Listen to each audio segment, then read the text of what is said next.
So could you describe something that was initially difficult but has become easier now that you've been here longer? Speaking Chinese, I Other than think speaking.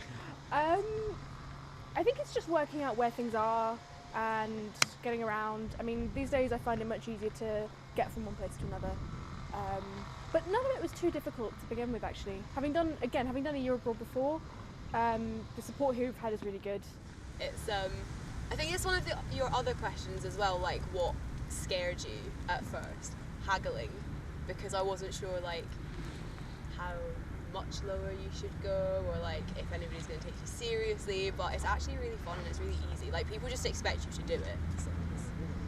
So Yeah, so actually, I mean, it's going to be a bit different, but for me, because I look quite Chinese, to some people they can't tell, and so one thing is really difficult when people assume that you're just a local Chinese person and they just speak to you in the local dialect or something, and it's really difficult to start with. But then once you get a bit more at start I would find it really hard, so I wouldn't really want to be talking to that many people on the street, because at least if you look like really foreign, then they'll speak slower or they'll understand if you can't understand it, and they'll use easier words. But in the end, like after a while, my Chinese I was just much more confident, and it's fine. Like now, it doesn't really matter. I mean, I once had a 12-hour train journey and the girl next to me like didn't realize until 3 hours in that I wasn't Chinese, which was a bit of a victory for me. I was quite happy with that. That's awesome. Probably, I think getting around the city actually. When I first got here, I found it really difficult communicating with taxi drivers, asking people if I was taking the right bus, things like that. But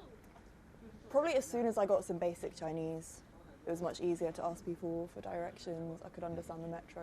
But yeah, it improved pretty quickly.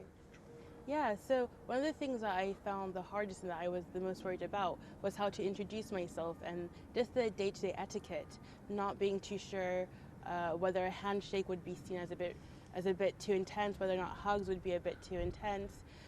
But what's great is that everyone I've asked is always I guess I was so worried that people would judge if you made one mistake, but they're so open to foreigners, so they always understand if you do something that they might not be used to. And definitely, we had so many Chinese friends who can tell us the general way of doing things. So if you want to do things as the way most Chinese would, there's definitely plenty of time to learn.